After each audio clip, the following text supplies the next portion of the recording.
atemu say ye ba for de obi an say obi twika kese ya bo 20,000 Ghana cedi no bi ti ho onko tu bi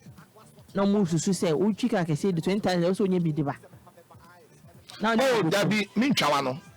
sabe ye ba for de wa so dem na for le bo no woni bia enye wo hye say na make say enye wo hye but obi tinchia na o hete so Kumchacha space idie say ye bo 20,000 30,000 ko so onye bi ba but e bia na wo so woni bi say woni bia e na make say ni pa hwe de etu ye ne wa 1 Samuel 16:7 1 Samuel 16:7 eba ni pa hwe de etu ye ne wa nyam hwe akomam sa woni bia enye wo hye enye by force but wo bi dia na boa e na asole dem afole bo sabe asole bi no no ma be kwa ye mo afode yes nyame djuma aye ska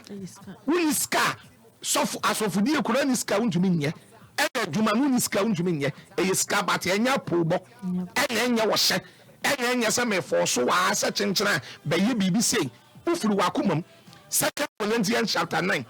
verse 7 Bible says said you will be asusu na akomam no oma enya memre mfe ana wo hye na de wotin nanimu ma no nyame man ehira no Luke 6:38 wasema na wo ma wo be ma wo e bi na wo ma ewurade hira wo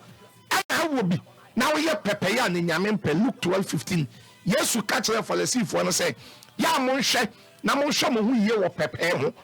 etu wo bi dia na ye pepe ye nyame mpe so wo bi na furu wakomam ne ye bo afode a na ye buwe nyame ye dwuma ese wo ma ebe me nyame hira wo ba se bia de boy ni sa time no ni bi so woni bi enye ose nto so ko hye boka hye me de beba woni bose asori bebre wo ho a bose apam members ni bebre fura so dem ne maba wa ni bebre sa wo bi wo a wo se osofo Kumchacha me be hyebo ata wo no so edi machi wan sole ya wo fele na wo no so de amemre mfe no wa be hyebo next week me di say beba next week me di say beba sa next week ni dua that's when you say scanner ma asole no wo ma eti bose ye enye by force such inchina will be bo ohwa ho ana wa yes no I said tight tuya what to my course no adwuma tumpon ye ya ene ye tuya tight yam force will be I said chinchina sister na 1 year ni ye bosumi si ye ni ye e na won fa tight in my na solid dan wo ka patro asole mi store ma yes asole mi company ma so what to my course na will be ya and your responsibility so you tight Malachi chapter 3 7-10 na ewurade hira ba what to men koso na wadwuma say ya na adwuma no nko ya obi ye dey tuya tight let's enforce obi amani ntwa tight dabi asofo na force nkrofo e tuya tight na eye bone enya de papa eye bone ya force obi mani ntwa tight because sorry bro honum say so tuya tight de bia na say be 2 months ntwa ya na sof mama na hyeda afra ko gina kokom na de na ekoso na say hu otane ni ho say from mama ntwa tight na de na ekoso ebi tu kra ema ye fra let ema let say na say wo tight on fama